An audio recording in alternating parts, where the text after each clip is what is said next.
Part 1. After Kursk, Panic and Hitler's Plan. In the second half of 1943, the German command was in panic. After the failure at the Battle of Kursk, the Red Army began a rapid offensive, pushing the Germans further west. The losses were enormous. Thousands of tanks, aircraft, and nearly 500,000 soldiers, many of them experienced veterans. At the same time, the Allies landed in Sicily, forcing Germany to split its forces. On August 11th, Hitler ordered the construction of the Eastern Wall, a defensive line along the Dnieper River, also known as the Panther Line. He believed the Dnieper would become an insurmountable barrier for the Red Army and buy time for a counterattack. But events began to unfold very differently from what the Führer expected. Part 2. The unexpected Soviet offensive and chaos in German defense. After a short pause, Soviet forces launched a massive offensive from Chernihiv to the Sea of Azov. The German command did not expect such speed. The situation was made worse by partisan activity.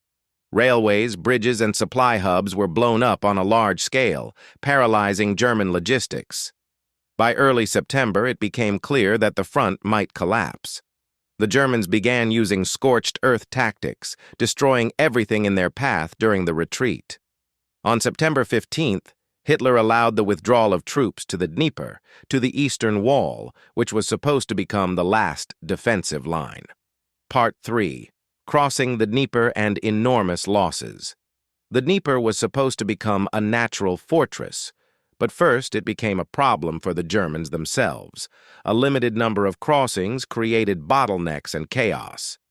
Soviet troops reached the river immediately after the retreating Germans, and without waiting for proper preparation, began crossing the river using anything that could float: logs, barrels, even doors. The losses were colossal. German artillery and aircraft constantly shelled the crossings. Many Soviet divisions lost up to 70 to 80% of their personnel. Nevertheless, by the end of September, 12 Soviet armies had secured bridgeheads on the western bank of the Dnieper. Part 4, the Kyiv operation and the failure of German intelligence. German attention was focused on the Bucharin bridgehead, but the Soviet command secretly transferred the 3rd Guards Tank Army to Liutej. On November 3rd, a sudden offensive began. By November 6th, Kyiv was liberated. The Germans attempted counterattacks and temporarily retook Zhytomyr, but they lacked the strength for a full-scale offensive. The initiative finally passed to the Red Army. Part 5. The collapse of the Eastern Wall and the Korsun encirclement. In the south, Soviet forces broke through the defenses, cutting off German troops in Crimea. The Eastern Wall began to collapse along the entire line. In January 1944, the operation near the Korsun-Shevchenkivsky salient began. German troops were surrounded. Hitler's order to hold at all costs only worsened the disaster. Soviet artillery was brought in, and the encirclement tightened. The Eastern Wall, on which Hitler had placed his last hope, completely collapsed. The Dnieper did not stop the Red Army. Instead, it became the starting point for its advance into Eastern Europe.